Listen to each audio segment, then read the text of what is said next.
بسم الله الرحمن الرحيم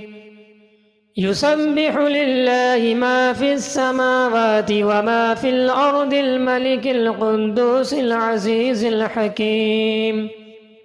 هو الذي بعث في الأميين رسولا منهم يتلو عليهم آياته ويزكيهم ويعلمهم الكتاب والحكمة وإن كانوا من قبل لفي ضلال مبين